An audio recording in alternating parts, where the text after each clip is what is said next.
السلام علیکم خواتین حضرات، میں اسرار احمد کسانہ۔ جیسا کہ اب آپ کو معلوم ہو ہی چکا ہے کہ کیا پاکستان میں خوبصورت قسم کے طریقوں سے، ایسے ایسے انہونے طریقوں سے دھاندلا، اب اس سے بڑا کیا ورڈ ہو سکتا ہے، لیکن ہوا اس سے بھی بڑا ہے۔ یعنی جو مینڈیٹ جو آپ لوگوں نے دیا ہے، اس کو جس طریقے سے ملیا میٹ کیا گیا ہے، اس کی توہین کی گئی ہے، اور پوری دنیا میں ایک جگ ہنسائی کا باعث بنایا گیا ہے پاکستان کو، اس کی کوئی مثال نہیں ملتی ہے ہماری تاریخ کی۔ بلکہ میں تو سمجھتا ہوں کہ پاکستان کے علاوہ جو دنیا کے جو بڑے بڑے اس طرح کے جو ڈکٹیٹوریل رجیمز ہیں، ان میں بھی اس طرح کی دھاندلی کی مثال نہیں ملتی کہ جہاں پہ 50-60 سیٹیں لے کے جو پارٹی ہے وہ وکٹری اسپیچ کر دے اور کہہ دی کہ ہم نے حکومت بنانی ہے۔ تو اس طرح کا مذاق ہم نے پہلے کبھی نہیں دیکھا تھا۔ تو یہ جو صورتحال ہے یہ کس طرف جا رہی ہے، پاکستان کا مستقبل ان حالات میں کیا بنے گا، اس کا ذرا تجزیہ کرتے ہیں، اور خاص طور پہ جو ہمارے درمیان راستوں میں جو ہمارے رکاوٹیں حائل ہیں ان کا بھی ذرا تجزیہ کرنے کی کوشش کریں گے۔ اور ہمیں جوائن کر رہے ہیں ٹورنٹو سے ہمارے بہت ہی محترم بزرگ دوست بھائی جناب کرامت اللہ غوری صاحب، ایمبیسڈر رہے ہیں اور پاکستان کو انہوں نے ساری زندگی سرو کیا ہے اور بہت ہی اچھے انداز سے انہوں نے سرو کیا ہے۔ ہیئر کمز کرامت اللہ غوری صاحب۔ غوری صاحب السلام علیکم جی۔ وعلیکم السلام کسانہ صاحب۔ بہت شکریہ غوری صاحب۔ سب سے پہلے تو مجھے یہ بتائیں کہ آپ کا کیا ریئیکشن ہے جو ہم نے دیکھے ہیں نتائج ابھی تک جو آئے ہیں، اس کے اوپر آپ کا کیا ریئیکشن ہے جی؟ کسانہ صاحب، میں ابھی BBC اردو سروس کی ایک سرخی دیکھ رہا تھا۔ اس میں لکھا جی ہے کہ انتخابات کے نتائج سے مزید تقسیم پیدا ہونے کا خدشہ ہے اور جی پاکستان نے ماضی کی غلطیوں سے کچھ نہیں سیکھا۔ تو میں ہاں سمجھتا ہوں یہ تمام یہ جو ڈرامہ ہم نے اور آپ نے اور ہمارے ناظرین اور سامعین نے دیکھا ہے جی اپنی آنکھوں کے سامنے ہوتے ہوئے، یہ ڈرامہ اس بات کی گواہی دے رہا ہے کہ ہمارے ارباب اقتدار نے، ان طاقتور حلقوں نے جو پاکستان کو، میں بار بار یہ کہتا ہوں اور یہ جملہ کہتے ہوئے مجھے بہت تکلیف ہوتی ہے کہ ان حلقوں نے جنہوں نے پاکستان کو اپنے جاگیر سمجھا ہوا ہے، وہ تاریخ سے کچھ سبق سیکھنے کے لیے تیار نہیں۔ من و ان وہی ہو رہا ہے، بلکہ اس سے بدتر ہو رہا ہے جو 1970-71 میں مشرقی پاکستان میں ہوا تھا۔ اچھا، اس سے بھی وہ بدتر ہے یہ؟ جی بدتر ہے، اس لیے کہ وہاں تو انتخابات تو کم از کم وہ فیئر ہو گئے تھے۔ بے شمار مبصرین، یہ تجزیہ نگار یہ کہتے ہیں کہ پاکستان کی تاریخ کے سب سے منصفانہ اور صاف و شفاف انتخابات دسمبر 1970 کے تھے۔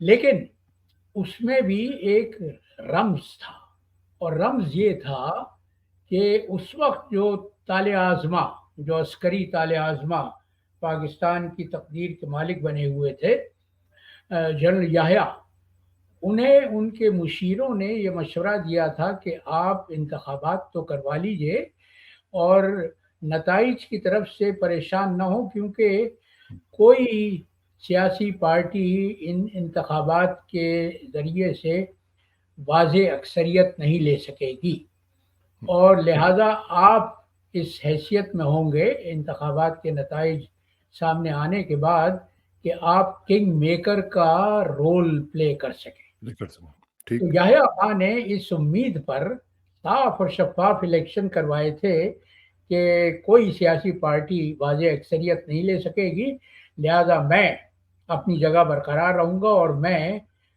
سیاستدانوں کو کٹ پتلیوں کی طرح سے نچاتا رہوں گا۔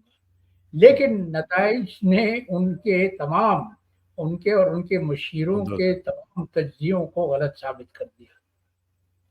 اب یہاں پر بھی عمران خان کے اور تحریک انصاف کے ساتھ جو کچھ بھی گزشتہ 2 برس میں ہوا ہے اور ہم نے اپنی آنکھوں سے دیکھا ہے، اس کے بعد ہمارے طاقتور حلقوں کو یہ یقین تھا کہ اب ہم نے تحریک انصاف کو ہر طرح سے ختم کر دیا ہے، اور سب سے بڑا وار تو عدلیہ نے کیا، وہ عدلیہ جس کی تاریخ پاکستان کے پس منظر میں انتہائی داغدار ہے۔ یہ تکلیف کے ساتھ کہنا پڑتا ہے کہ پاکستانی عدلیہ کی نے جو تاریخ بنائی ہے اپنی، وہ انتہائی داغدار اور شرمناک ہے۔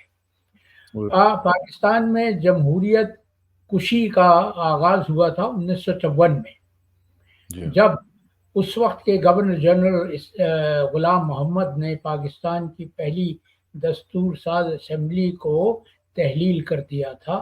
اس کے خلاف سندھ ہائی کورٹ میں پہلی اپیل کی گئی تھی، اور وہ اس اپیل کا حق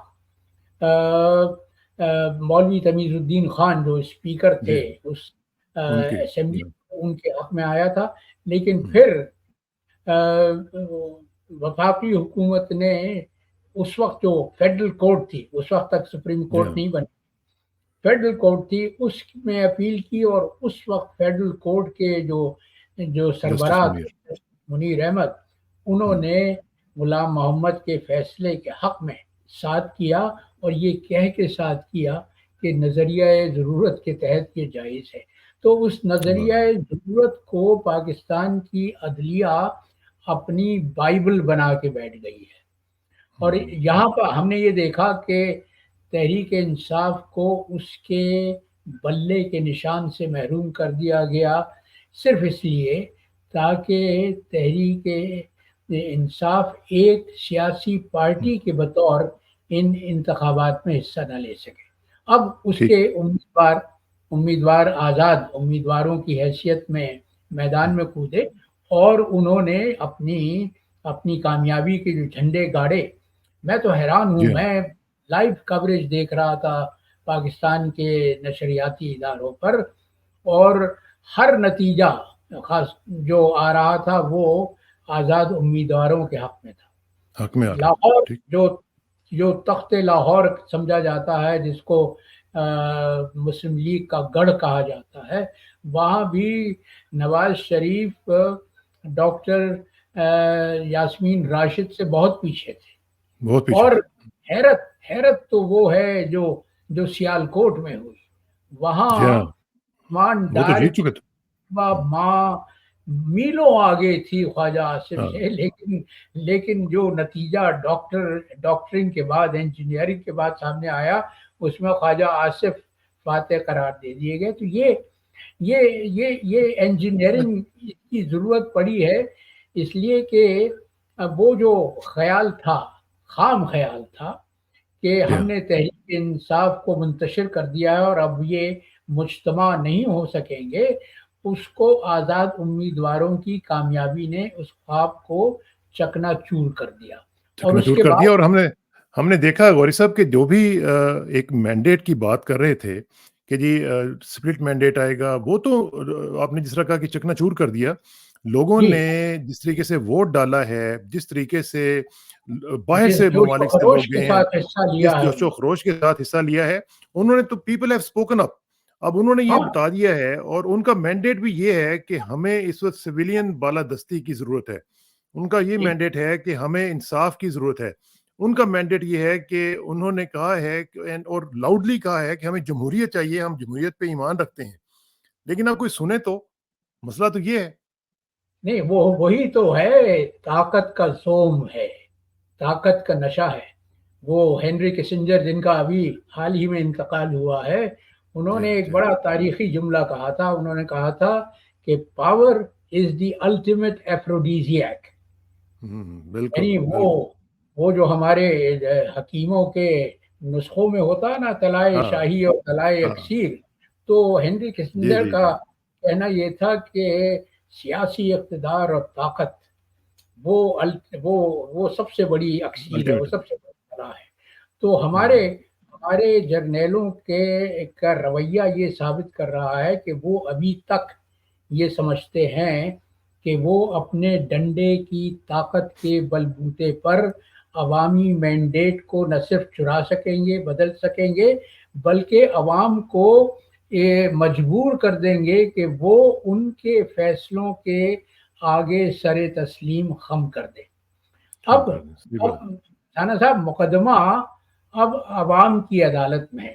دیکھیے، ہوں، ظاہر ہے عدالتوں نے اپنے رویے سے تو یہ ثابت کر دیا ہے کہ پاکستان میں ان موجودہ عدالتوں سے، اس موجودہ نظام عدل سے انصاف لینا